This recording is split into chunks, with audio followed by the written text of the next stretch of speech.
Can you hear me? Yes. Okay. Let me tell you a little bit about the process this afternoon so that you know. The purpose of this meeting primarily was to be what was called a financial aid training session.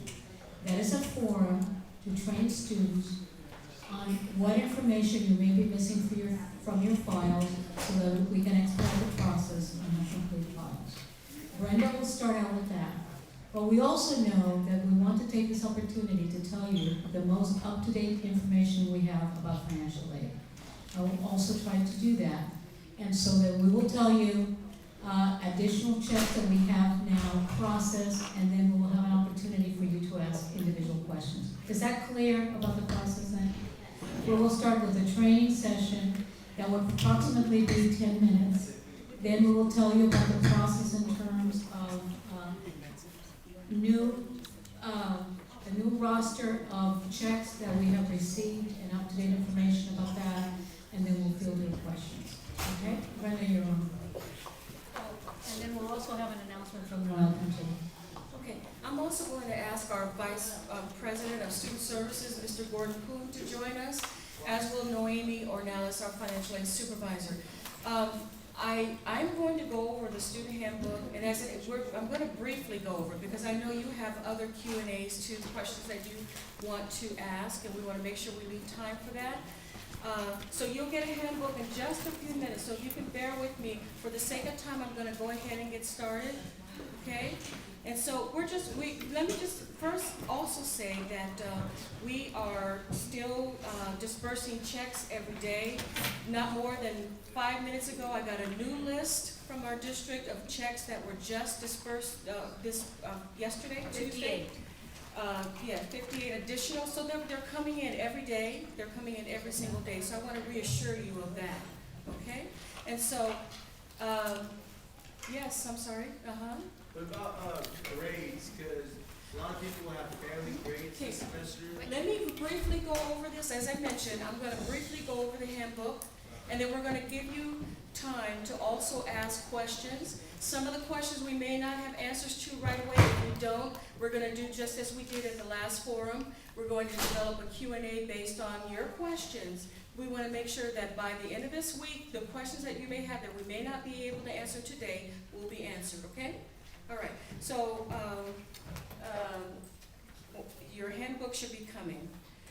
So first of all, the purpose of aid. We know that the purpose of financial aid is to supplement your income while you're in school, to help you pay for things that get you through school while you're studying, such as a supplement to pay your rent and other things that you transportation. We know that's the intent with financial aid. It is not meant to cover your entire financial need. It covers your educational expenses, okay? So we're all clear on that, right? Okay.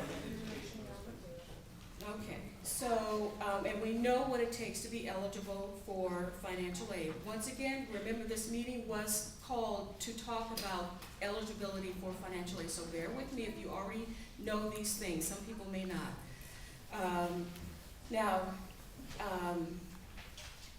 Once you complete a financial aid form, the college then, after there's a turnaround time that I'll have Noemi answer for me just exactly the estimated turnaround time. Once you complete a financial aid application, then the college gets something back called a student aid report. That student aid report lists all the things that you said you answered in your financial aid free application. There could be, based on that, there could be supplemental information that's needed. There could be discrepancy in information. Sometimes there could just be one small item that you may have answered one way on one sheet and another way on another sheet that trips the system up, and then it can result in a delay in your packaging. So you have to keep that in mind too, that the accuracy is very important. So when the financial aid office calls you in and they say, well, we need your 1040 form, or we need this, or we need that, it's usually because we're trying to reconcile the discrepancy, and we're trying to show that we can demonstrate what your family contribution should be so that you can then be awarded financial aid. There could also be additional documents that you need to prove your residency or prove you are who you are. Academic transcripts from other schools. If you attended other schools, we have to review your academic transcript. Whether or not you received aid, we still would need to know if you attended other schools. Okay?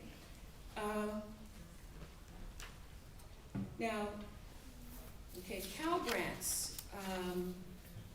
Some of you may have been awarded a Cal Grant. I hope that you have.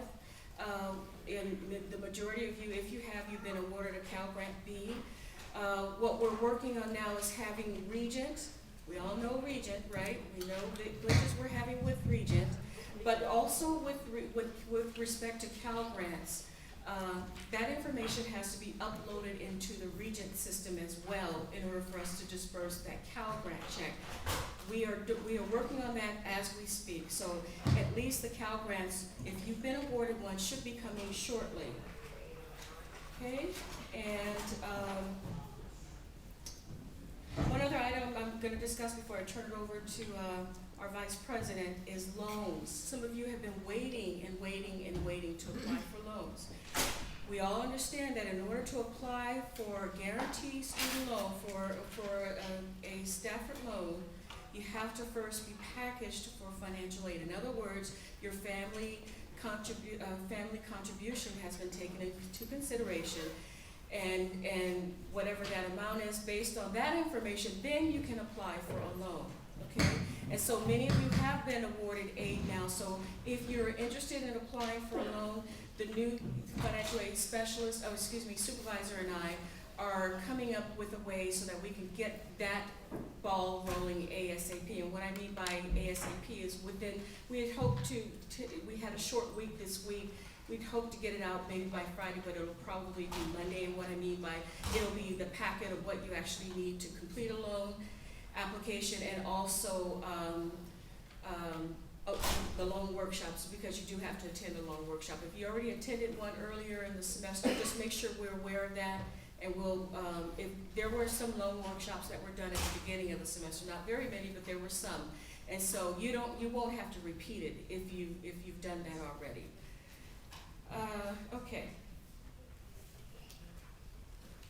And once again, disbursements are happening every day. So I would encourage you, if you haven't seen your name yet and you know that all of your paperwork has been inputted, one other thing, we're going to hopefully start, I can't guarantee next semester, but we're shooting for a new process of taking in documentations and recording those documents. Everything is going paperless. So we're hoping to get an image, a digital imager, basically a scanner that will help us scan documents in, and then you have to keep the hard copies, and your documents are in. And so we want to work in a paperless environment, which will help us all. So with that in mind, just wanted to mention that disbursements are happening every day. If you haven't seen your name on a list, please, by all means, check back with us. We want to give you your money. And if we don't have a good phone number for you, make sure that we get an accurate phone number, because we've made many, many, many calls, and I would say maybe half of those students have picked up their checks.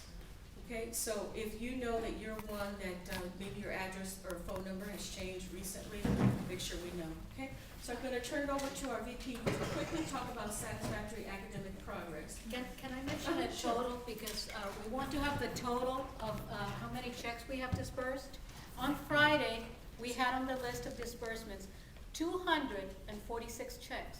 Today we have a brand new list of additional 58 students.